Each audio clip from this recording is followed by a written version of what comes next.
Alors le lien de changement climatique et pluie, il est simple. À chaque fois que la température augmente d'1 degré, il y a 7% de vapeur d'eau en plus dans l'atmosphère, donc potentiellement qui peut retomber sous forme de pluie. Ça va vraiment être des pluies beaucoup plus irrégulières et beaucoup plus extrêmes. Donc on va partir pas forcément sur des épisodes plus fréquents, mais plus intenses.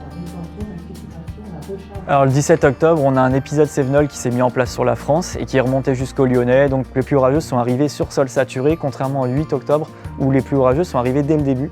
Donc elles ont peut-être un peu saturé les sols, mais derrière les pluies ont été beaucoup plus faibles sur le reste de l'épisode, ce qui a limité les inondations.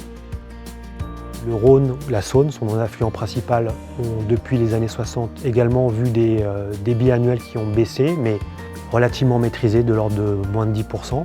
Par contre, tous les affluents, aussi bien à l'échelle annuelle qu'à l'échelle estivale, on a des débits qui ont significativement baissé, 10 à 15% à l'échelle annuelle. Par contre, période d'étiage, moins 20, moins 25%, et des périodes d'assec qui se renouvellent et qui s'allongent.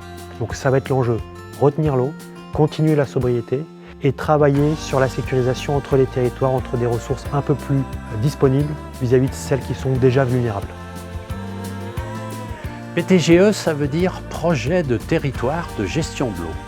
C'est une instance qui réunit les acteurs de l'eau pour trouver des solutions pour garder l'eau sur le territoire, pour mieux gérer les rivières, la partie haut des rivières, mieux gérer la nappe du Garonne, inciter à planter des haies, auditer la consommation d'eau de chaque bâtiment municipal.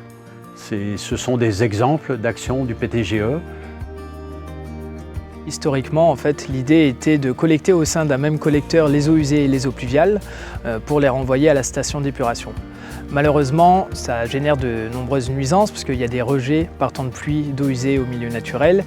Désormais, on part sur une nouvelle logique de mise en séparatif des réseaux, mais là également, ça présente ses limites puisque les réseaux d'eau pluviale sont parfois sous-dimensionnés au regard des régimes pluviométriques qu'on connaît actuellement à cause du changement climatique.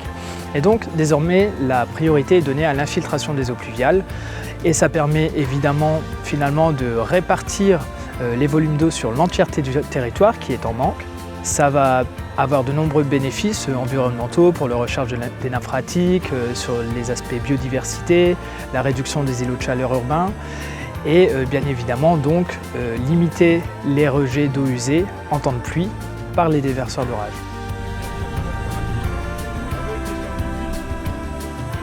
On a déjà une partie de notre territoire confrontée à réussir l'adéquation entre usage de l'eau et accès à la ressource. Et on voit que depuis, les actions commencent à se déployer, à se dupliquer pour à la fois retenir l'eau qui tombe en période hivernale et puis pouvoir avoir quelques soupapes. Et ça passe par nos zones humides, nos retenues, les haies, notre couvert végétal, les pratiques de nos sols pour les rendre encore plus vivants. Et on voit que ça commence à être plus généralisé. Et ça fait partie des actions qui vont vraisemblablement être à encourager